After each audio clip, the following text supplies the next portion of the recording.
सुस्मिता आपण मानक बहुत बहुत स्वागत जनावि। आज मु नड़िया बेसनर बर्फी तैयारी करी।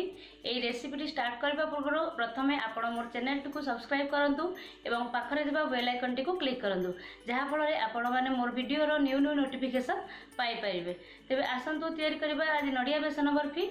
यहाँ आवश्यक उपकरण गुड़िक है बेसन गोटे कप, नड़िया कोरा गोटे कप, चीनी 2 कप, क्षीर गोटे कप, रिफाइंड ऑयल गोटे कप, किसी घी, गुजराती गुंड, पिस्ता, बादाम बादाम को खंड खंड कर देछि। वर्तमान आम गैस को ऑन करी फ्राइंग पैन तो बसई देबा। फ्राइंग पैन टी अल्प गरम हो गला पर सेथिरे आमे जो तेल नैथिले ताकू ढाली देबा।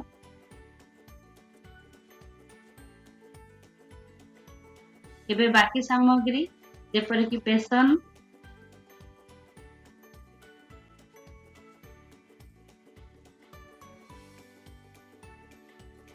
नड़िया कोरा,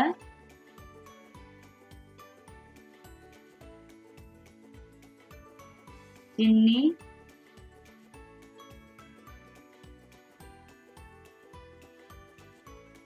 एवं क्षीर को पकाई भल भाव में मिसई दबा।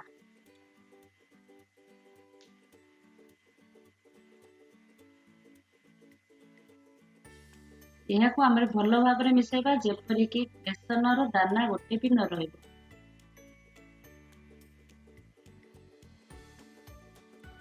वर्तमान गैस को मीडियम फ्लेम रे रखिबा। मीडियम फ्लेम रे रखिबा द्वारा यह बिल्कुल भी तळु लागिबो नाही। यह को आम कांस्टेंटली घाटी चलीथिबा। वर्तमान देखंतु यार गोटे भी दाना आ नाही। ये सब भल भाव में मिसी जाइछि। यह को हम फ्राइंग पैन रो तेल छाड़ीबा जाई भाजीबा। वर्तमान हमर फ्राइंग पैन रो तेल छाड़ी आसलानी किंतु आउ किछि समय भाजला परे हमर तेल पूरा छाड़ी जिवो। ताको कांस्टेंटली हमें घांटी चलुथबा। वर्तमान बेसन रो बहुत भल वासना आसुछि। देखंतु वर्तमान मोर फ्राइंग पैन रो तेल भल भाबे छाड़ी गलानी।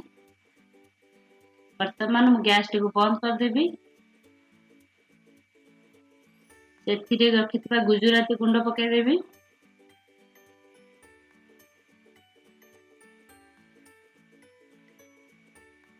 आ खंड खंड कर रखितबा बादाम को भी पकाई देबी। बादाम को मु एई समय पकाइबी काहे कि ना आको आगुरु पकाइतिले या बहुत सॉफ्ट हो जाय थांदा। एबे पकाइबा द्वारा यार क्रिस्पीनेस रहइबो और बादाम रो बहुत भल स्मेल भी आसे। यह को हमें भल भाव में मिसई दबा जेपरि बादाम की मिश्रण रे भल मिसी जिवो।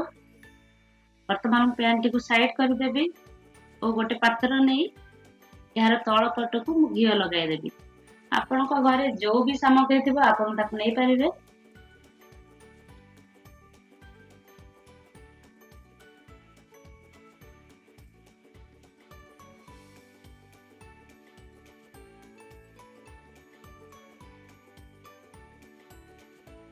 या तल पट को तेल लगे समान कर देबी। वर्तमान से मिश्रण को इतरे ढाली देबी।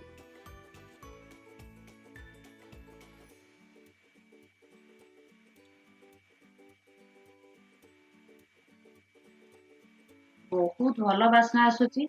यार चारिपट को समान कर देबी।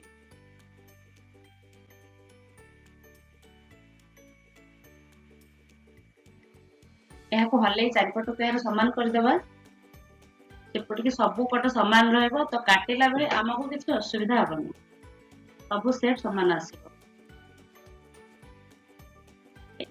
एबे मु जो पिस्ता नेथिली ताको टॉपिंग आकार दे देबी। आपण चाहिले आपण जे कोनोसी ड्राई फ्रूट्स या ऊपर नै परिबे किंतु मने रखिबे याको छोट छोट खंड करी काटी देबे काहे कि ना याको काटिला बेले नहले असुविधा हबो।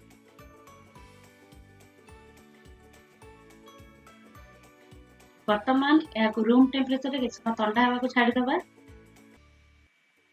वर्तमान मिश्रण टी ठंडा होई बर्फी टे भल भाव में जमी जाईछि। देखंतु केते सुंदर भाव में जमी जाईछि। यहा को हमें आपण को हिसाब रे जे कोन शेप दे काटी परिबा।